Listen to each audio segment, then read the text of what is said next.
Good morning to you all. Today in this chapter, quadrilateral, we will discuss again some theorems. In the screen, you can see that theorem number 4. If each pair of opposite sides of a quadrilateral is equal, then it is a parallelogram. जैसा कि theorem में बताया जा रहा है, हमारे पास कोई quadrilateral है, ये हमारे पास ए बी सी है। क्या कहा गया? If each pair of opposite sides, it means A B का अपोजिट क्या है? बी सी, और ए डी का अपोजिट क्या है हमारा? ये आपस में क्या हो गए? इक्वल हो गए। हमें क्या दिखाना है? यह एक पैरेललोग्राम तभी होगा जब हम ये दिखा दें कि ए बी किसके पैरेलल होगा और ए डी किसके पैरेलल होगा? B C. अगर आप ऐसा दिखा दो तो कह सकते हैं। तो इसके लिए हमें दिखाना होगा तो हमारा ये एक एंगल यहाँ बन रहा है वन, क्या बन रहा है? Four minimum. अगर हम ये दिखा दें कि वन किसके इक्वल हो जाए? फोर के, तो ये हमारा बना pair of alternate period angle.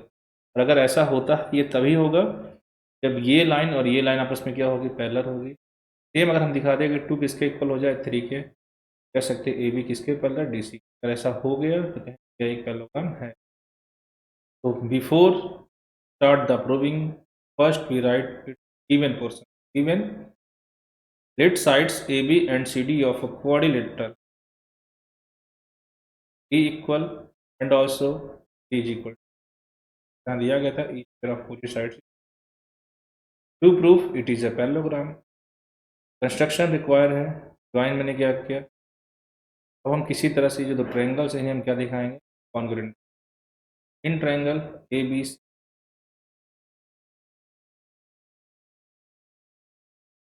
Triangle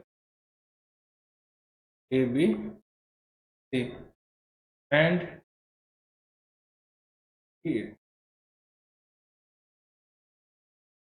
ठीक, ऐसा लेने के बाद ए बी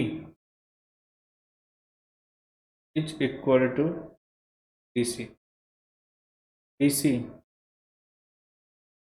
इक्वल टू, ये दोनों क्यों इक्वल है? कि हमें थ्योरम में पहले से दिया गया है। ए सी इक्वल टू, ये क्यों इक्वल हुआ? ये क्या है हमारा?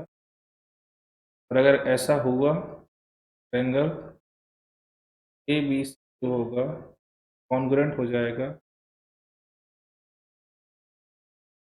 By S.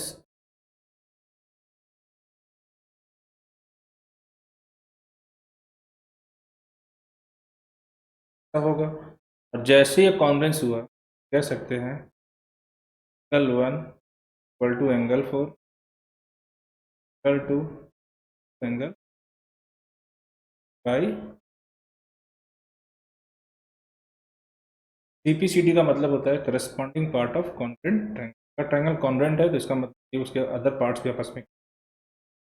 और अगर ऐसा हुआ तो यहाँ से जो हमने देखा एंगल वन के इक्वल हुआ एंगल फोर के, तो हम कह सकते हैं एंगल वन एंगल फोर के इक्वल तभी होगा जब ए डी किसके पैरेलल होगा? बी सी के। ए डी किसके पैरेलल होगा?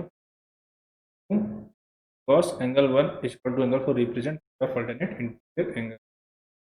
cos angle one angle four represent here same as equal to किसके इक्वल हो रहा है? Angle three. और अगर ऐसा हुआ, अब हमारा जो ए बी है वह किसके पैरेलल हो जाएगा? बी सी की हो जाएगा। यहाँ से जो एंगल टू है एंगल थ्री है, ये हमारा क्या है? Pair of alternate. तो हम क्या देख रहे हैं? ए बी जो है वह डी सी के इक्वल था और ए बी डी सी के पैरेलल तुम्हें दे दिया। यहाँ से प्रूफ किया कि दिया गया था, मैंने प्रूफ। सेम ए डी के इक्वल है और ए डी को मैंने दिखा दिया B C. Opposite sides equal और पैरेलल हो गए, कह सकते हैं। ए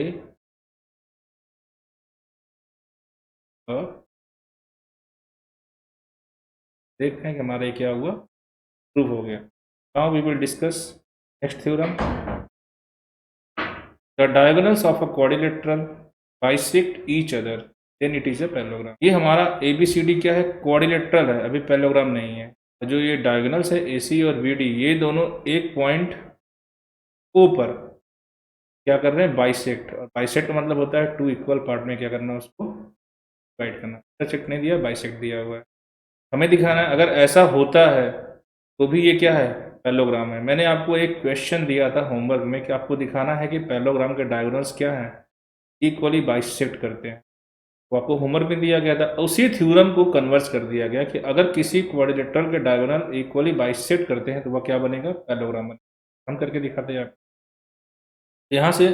फिर भाई जो मैंने भी इससे पहले बताया कि किसी भी चीज़ को पैरेललोग्राम दिखाना है तो हमें दिखाना पड़ेगा उसके अपोजिट साइड्स जो है वो आपस में क्या पैरेलल होते हैं। यानी हम ये रिप्रेजेंट कर दें एंगल 1 जो है वो अगर इसके इक्वल हो जाए, मान लो एंगल 4 के, अगर ऐसा हुआ तो कह सकते हैं ए बी और डी सी आपस में क्या होगा, पैरेलल होगा। अगर ऐसा हुआ तो सॉरी, ए डी किसके पैरेलल होगा, बी सी के। अगर हम ये दिखा दें एंगल 2 किसके इक्वल हो जाए, एंगल 3 के, तो हम कह सकते हैं ए बी किसके पैरेलल होगा। ऐसा हो सकता है। देखो इसके लिए हम क्या करते हैं, इस ट्रायंगल का और इस ट्रायंगल का यूज़ करते हैं। अगर हम ये ट्रायंगल और ये ट्रायंगल कॉन्ग्रुएंट दिखा दें तो ओ ए डी और ओ बी सी कह सकते हैं 1 किसके इक्वल होगा। सेम अगर हम इसको और इसको कॉन्ग्रुएंट दिखा दें तो कह सकते हैं 2 किसके इक्वल होगा, 3 के होगा। अगर ऐसा होता है ये लाइंस आपस में क्या हो जाएंगी, पैरेलल। बिकॉज ये हमें क्या रिप्रेजेंट करेंगे, पेयर ऑफ अल्टरनेट इंटीरियर। हम यहाँ से लेते हैं,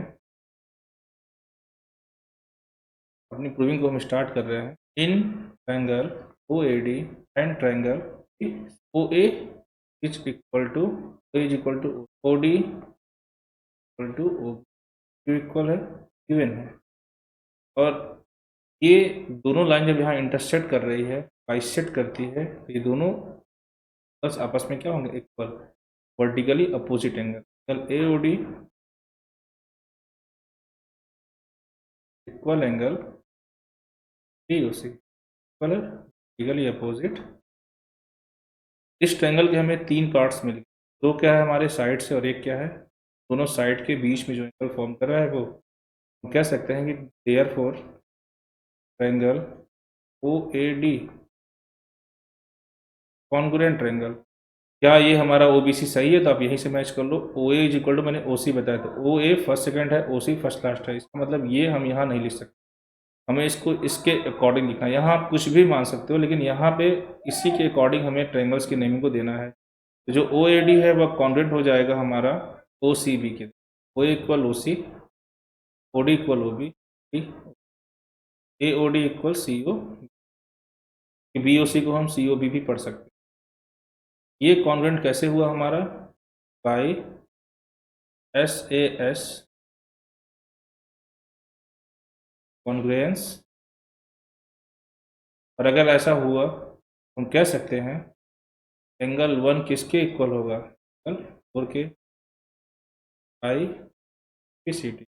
और अगर एंगल 1 एंगल 4 के इक्वल हुआ, ए डी किसके पैरेलल हो जाएगा, डी पैरेलल बी सी की हो जाएगा। और अगर ए डी बी सी के पैरेलल हो रहा है तो A D equal B C भी होगा। A D equal B C होगा क्योंकि ये ट्रायंगल्स हमारे क्या हैं, कॉन्ग्रुएंट हैं। ये तो by C P C T से हो जाएगा। और A D parallel B C की होगा, इससे पहले मैंने आपको बताया कि ये दोनों जो एंगल हमारे 1 एंड 4 है ये पेयर ऑफ क्या है, अल्टरनेट इंटीरियर एंगल। तो हमें यहाँ से इसका एक पेयर तो मिल गया। सेकेंड पेयर के लिए हम इस ट्रायंगल का यूज़ करते हैं। O A B and O C D का जब हम यूज़ करेंगे सेकेंड पेयर में, in triangle O A B and triangle O D C, अगर हम इसका यूज़ करते हैं, ओ ए किसके इक्वल, ओ सी के, ठीक। सेकेंड ओ बी किसके इक्वल, ओ डी के।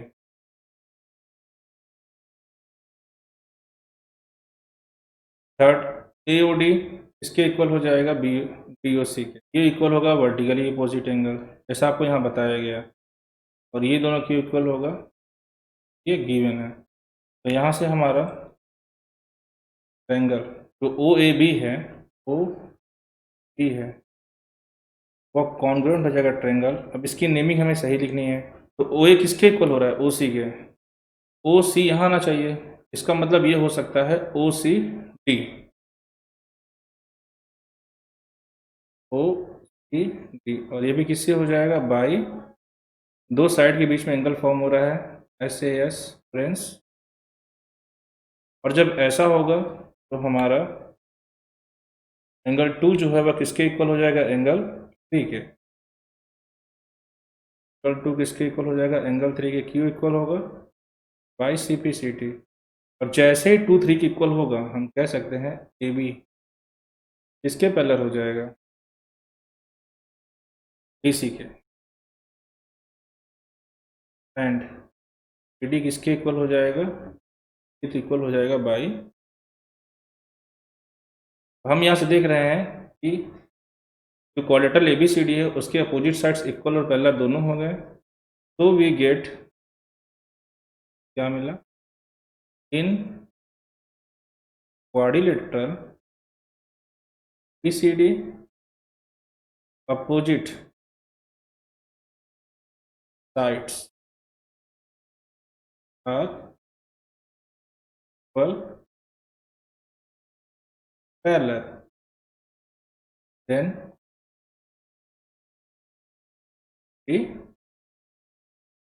the and in this way if diagonals bisect quadrilateral then the quadrilateral is known as, prove कर सकते हैं। इस बेसिस पे आपको कुछ यहाँ पे वर्क दिया गया है, to prove that diagonals of a quadrilateral bisect each other then it is a parallelogram, so that each angles of a rectangle is right angle। हम प्रॉब्लम्स आपको दिए गए सॉल्व करने के, आप कैसे ट्राई करोगे। तो थैंक यू एवरीवन।